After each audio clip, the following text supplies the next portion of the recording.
Sukhia valley বান্দরবনের লামা উপজেলার মাতামুহুরী নদীর কোল ঘেঁষে গড়ে ওঠে এই সবুজ পাহাড়ি অঞ্চল যেন এক শান্তির নীড়, যেখানে পাহাড়ের চূড়ায় গড়ে ওঠা ছোট্ট কুটির থেকে দেখা যায় একপাশে উঁচু উঁচু পাহাড় এবং তার ভাঁজে ভাঁজে বয়ে চলা সাদা মেঘ, অপর পাশে পাহাড়ের বুক চিরে বয়ে চলা মায়াবী মাতামুহুরী নদীর অপার সৌন্দর্য, যা একজন পর্যটককে মুহূর্তে ভাসিয়ে দেয় এক অজানা সুখের ভেলায়, যে কারণেই হয়তোবা এই জনপদের নামকরণ করা হয়েছে সুখিয়া ভ্যালি। আজকের এই পর্বে আমরা আপনাদেরকে নিয়ে যাব সুখিয়া ভ্যালি থেকে চাঁদের পাহাড়, অতঃপর দুর্গম কিন্তু রোমাঞ্চকর পথ পাড়ি দিয়ে মাতামুহুরী নদীতে নৌকা ভ্রমণ, সাদা পাহাড়, সুখিয়া পাহাড় এবং দুখিয়া পাহাড় পরিদর্শন, এবং আমরা আপনাদের মাঝে তুলে ধরব সাদা পাহাড় থেকে খুব কাছেই গড়ে ওঠা একটি ছোট্ট পাহাড়ি গ্রাম মিনচিরিপাড়ার জীবন বৈচিত্র্য। তো কথা না বাড়িয়ে চলুন শুরু করি আমাদের আজকের পর্ব।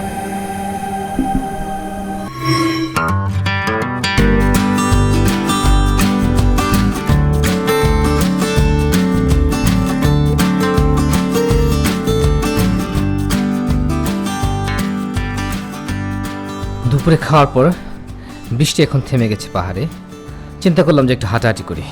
সো আমাদের যে জায়গাটি ছিল সুখিয়া ভ্যালি, সেখান থেকে এটা আরও উঁচুতে, এখানে চাঁদের পাহাড় একটা নাম দেওয়া হয়েছে, একটা রিসোর্টের নাম। তো ওই দিকে আমরা আসছি, দেখি সব কিছু সাদা হয়ে আছে বাইরে, এই সবগুলোই কিন্তু মেঘ জমে আছে, বৃষ্টিটা নেই বাট মেঘ আছে। একটু আগে প্রচণ্ড বৃষ্টি হয়েছে, বৃষ্টির পানি সব ধুয়ে চলে গেছে। এবং এখানে ভালো একটা দিক হচ্ছে যে হাঁটার রাস্তাগুলোতে কিন্তু গ্রিপ ভালো, মানে পিচ্ছিল না। অন্যান্য পাহাড়ে কিন্তু দেখা যায় পিচ্ছিল থাকে, বাট এখানে বেলেমাটি টাইপের চমৎকার গ্রিপ পাওয়া যায়, খালি পায়ে হাঁটলেও সমস্যা নেই। সেদিক থেকে সুখিয়া ভ্যালির পাহাড়টা আমার কাছে ভালো লাগছে, বৃষ্টির মধ্যেও কোনো সমস্যা নাই, বাট তারপরও পাহাড় তো সাবধানে হাঁটাটাই অবশ্যই শ্রেয়। তো আমরা এই যে চলে আসছি চাঁদের পাহাড় রিসোর্ট। এই পয়েন্ট আছে, এটা হচ্ছে চাঁদের পাহাড়। এগুলো যদি রিসোর্ট করতেই থাকে তাহলে পাহাড়টা শোনা থাকে, তো মেইনটেনেন্স করতে পারছে না, একটা নির্দিষ্ট পরিমাণ টোংরা যদি না হয় তাহলে দেখেন পিছনে দেখেন পুরা সাদা হয়ে গেছে একবার মেঘ, কিন্তু বৃষ্টি না, মেঘ।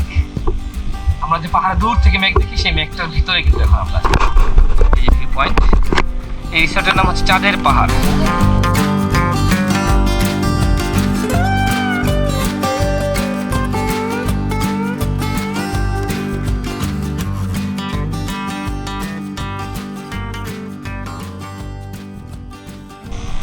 এখানে কয়েকটা কুটির আছে, যেমন নীলাঞ্জলা নিকুঞ্জ, এটা হচ্ছে নিলয় নিকুঞ্জ, লাল ঘরটা দেখা যাচ্ছে। আর একটা, এটা মনে হয় টয়লেট, একটা মানে সাধারণ টয়লেট সবার জন্য, 3 থেকে 4টা। ওখানে একটা কটেজ আছে। চতুর্দিক দিয়ে বড় বড় পাহাড়, খুব বেশি বোঝা যাচ্ছে না, বাট এইদিকে তো পুরো নিচু একটা জায়গা, খুব সুন্দর একটা ভিউ আসবে এবং নিরিবিলি, খুব নিরিবিলি একটা জায়গা।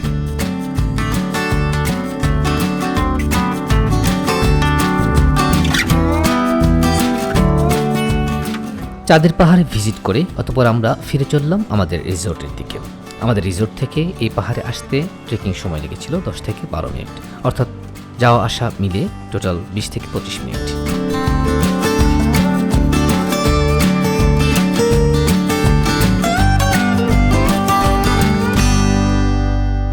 সুখিয়া ভ্যালি থেকে চাঁদের পাহাড় পর্যন্ত ঘুরে আসলাম, এখন চাঁদের পাহাড় থেকে যাচ্ছি সুখিয়া ভ্যালির দিকে।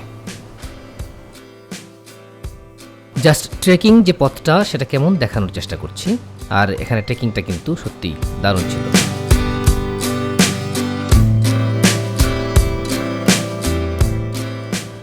দুই পাশে সবুজ গাছপালা, পাহাড়ের চূড়া দিয়ে আমরা হাঁটছি, ফিলিংটাই দারুণ। চাঁদের পাহাড় একটু উঁচুতে, সেজন্য সেখান থেকে হাঁটতে হাঁটতে আমরা নিচের দিকে নামছি সুখিয়া ভ্যালি।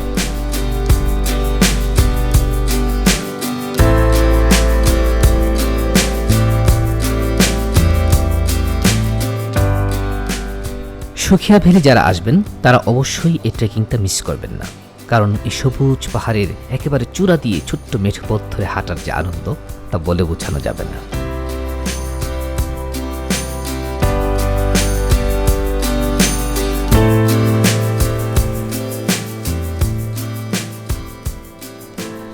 যে ঘরটি আমরা অতিক্রম করলাম এবং আমাদের সামনে হাতের বাম পাশে যে উঁচু একটি ঘর দেখা যাচ্ছে, সেটা নির্মাণাধীন একটি রিসোর্ট। আশা করি 2 থেকে 3 মাসের মধ্যে এটা রেডি হয়ে যাবে, যার এক পাশে রয়েছে মাতামুহুরী নদী এবং তার অপর পাশে অর্থাৎ আমাদের ডান সাইডে দেখেন কি চমৎকার পাহাড়ি একটা অঞ্চল এবং পাহাড়ের ভাঁজে ভাঁজে যেখানে সাদা মেঘ দেখা যাচ্ছে।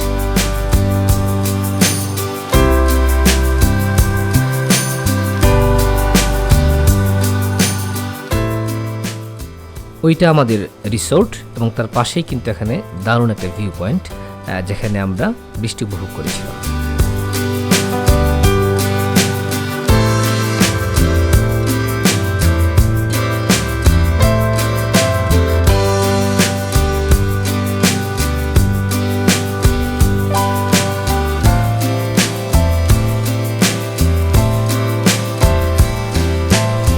এটাই হচ্ছে সুখিয়া ভ্যালিতে আমাদের আপাতত ঠিকানা।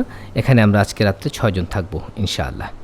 এখান থেকে খুব সুন্দর দৃশ্য দেখা যায়, বিশেষ করে আমাদের রিসোর্টের যে রুমে যাওয়ার যে প্রবেশপথটা অথবা এক্সটেনশন যাই বলেন না কেন, এখান থেকে খুব সুন্দরভাবে মাতামুহুরী নদীর দৃশ্য উপভোগ করা যায়।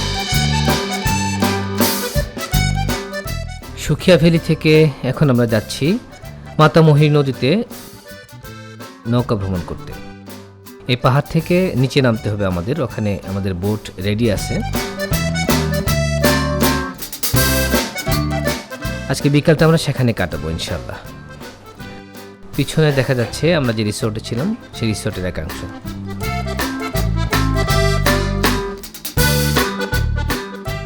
আমরা দুপুর ঠিক 2:30-এর দিকে সুখিয়া ভ্যালি থেকে রওনা হলাম মাতামুহুরী নদীর উদ্দেশ্যে। আমাদের রিসোর্টে আসার সময় ঠিক এই পথ দিয়ে আমরা উপরে উঠেছিলাম, এখন সেই একই পথ দিয়ে আমরা নিচে নামছি। যদিও কিছু দূর যাওয়ার পর ডান দিকে পাহাড়ের গা ঘেঁষা পথ ধরে আমরা সামনে এগোতে থাকব।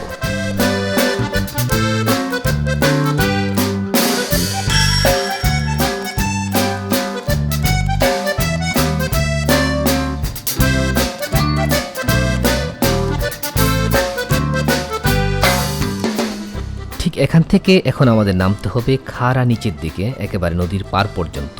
পথটি কঠিন বন্ধুর, কিন্তু অত্যন্ত রোমাঞ্চকর।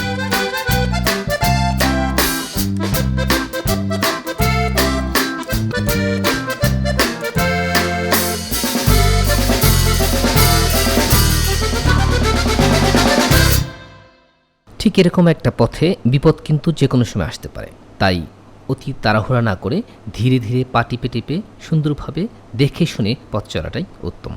আরেকটি বিপদ রয়েছে এই পাহাড়ি অঞ্চলে, এই সময়গুলোতে কিন্তু জোকের আক্রমণ হয়, তাই আপনার হাত পা মাঝে মাঝেই খেয়াল করুন কোনো জোকের আক্রমণ হয়েছে কিনা।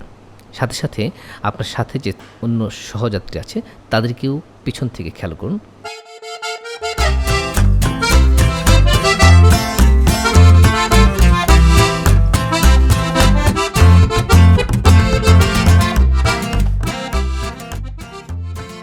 অবশেষে আমাদের সামনে মাতামুহুরী।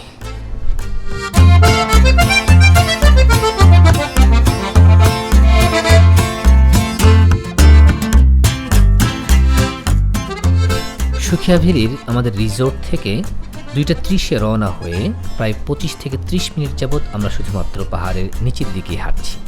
অতঃপর 3:07 দিকে আমরা আবিষ্কার করি ছোট্ট একটা চায়ের দোকান, যার সাথে রয়েছে কাঠের তৈরি দারুণ একটা এক্সটেনশন। বসার জায়গা রয়েছে যেখানে, এবং যেখান থেকে চা কফি খেতে খেতে খুব কাছ থেকে উপভোগ করা যায় প্রবাহমান মাতামুহুরী নদী এবং তার আশপাশের সবুজ সৌন্দর্য। মাতামুহুরীর পাড়ে সুন্দর করে একটা চায়ের রেস্টুরেন্ট, সেখান থেকে আমরা চা খেলাম এবং তার পাড়ে হচ্ছে সুন্দর জায়গাটা যেখান থেকে একবার মাতামুহুরীর সৌন্দর্যটা খুব কাছ থেকে উপভোগ করা যায়। তো এখানে আমরা 5 থেকে 10 মিনিট সময় অতিবাহিত করার পর এখন আমরা নিচে যাব। নিচে আমাদের বোট অপেক্ষা করছে, তারপর নদীতে ঘুরবো।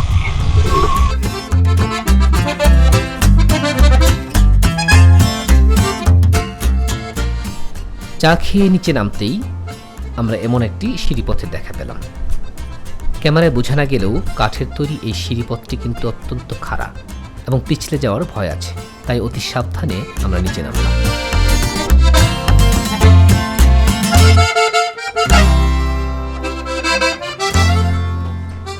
সিঁড়ির নিচে নামতেই আমাদের গোচরে আসলো দুইটি পড হাউস। যারা নিরিবিলি থাকতে পছন্দ করেন, প্রকৃতিকে উপভোগ করতে চান, তাদের জন্য এই পড হাউসটি হতে পারে অত্যন্ত পারফেক্ট।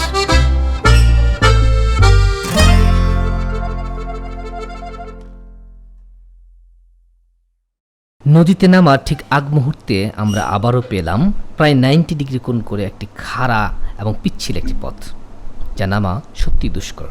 আমাদের টিমের অনেকেই হতাশ হয়েছে, কিন্তু এটাই তো অ্যাডভেঞ্চার, পাহাড়ে আসার মজাই তো এখানে। তবে হ্যাঁ, অবশ্যই খুবই সাবধানে নামতে হবে এমন জায়গাগুলো।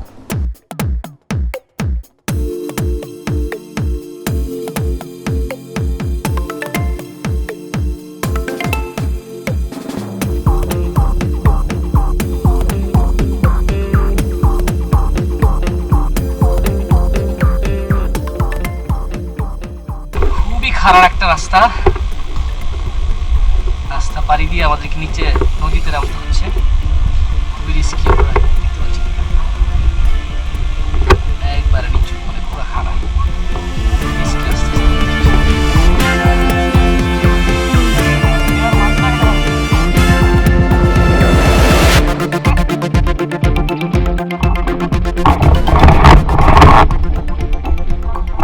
অবশেষে অনেক কষ্ট করে খুবই খারাপ পথ পাড়ি দিয়ে আমরা যে নৌকার ওখানে চলে আসছি।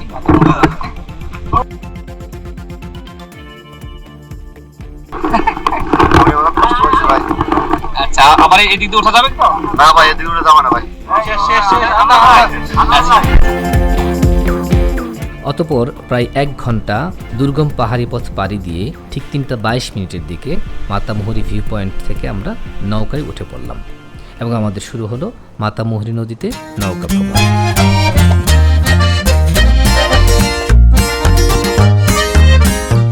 এই নৌকাটি ভাড়া করতে আমাদের খরচ হয়েছিল মোট 2200 টাকা, আর আমরা ছিলাম 8 জন, তাই জনপ্রতি খরচ হয়েছিল প্রায় 300 টাকা করে।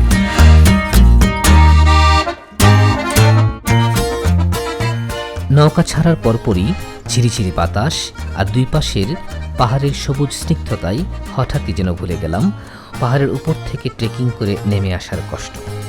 আর আমরা দুই ধারে আবিষ্কার করতে থাকলাম যেন এক অন্যরকম বান্দরবানকে।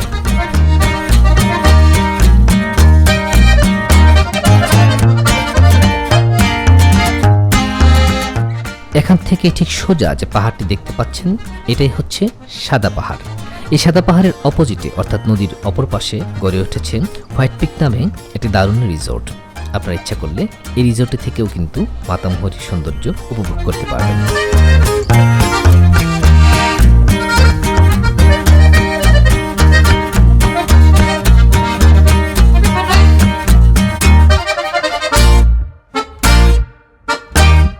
অতঃপর আমরা পৌঁছে গেলাম সাদা পাহাড় এলাকায় এবং সাদা পাহাড়ের অপোজিটে নদীর অপর প্রান্তে বালুচরে সবাই মিলে কাটালাম এক দারুণ মুহূর্ত।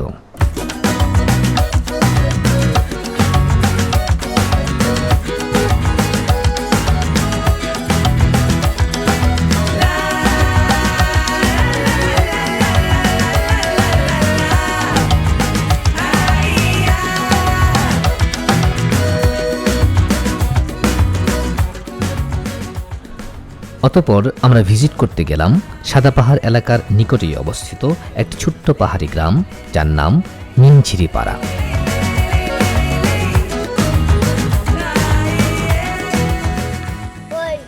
এই তোমার নাম কি আঙ্কেল? থয়। আর তোমার? ওকে থয়। তোমার হাসি দাও তো। এই না, হ্যাঁ।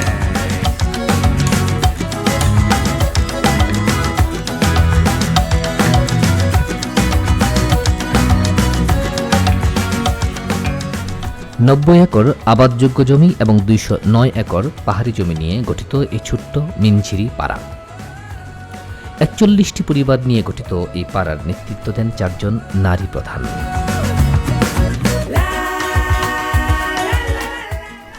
পাড়ার ঠিক মাঝখানে রয়েছে একটি চায়ের দোকান, তাই আমরা সবাই মিলে সেই চায়ের দোকানে বসে তাদের লোকাল রেসিপিতে তৈরি করা চা খেয়ে আবারও ফিরে চললাম নদীর পাড়ে নোঙর করা আমাদের নৌকার দিকে।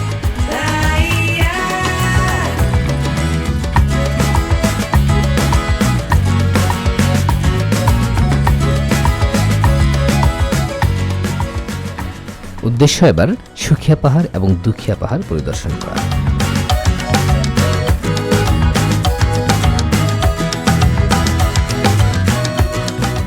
এই ভিডিওতে নদীর বাঁ পাশে যে পাহাড়টি দেখতে পাচ্ছেন তার নাম সুখিয়া পাহাড় এবং ডানে যে পাহাড়টি দেখতে পাচ্ছেন তার নাম হচ্ছে দুখিয়া পাহাড়। এই সুখিয়া দুখিয়া পাহাড়ের পাদদেশে আমাদের শেষ বিকালটা কাটালাম অত্যন্ত মজা করেই।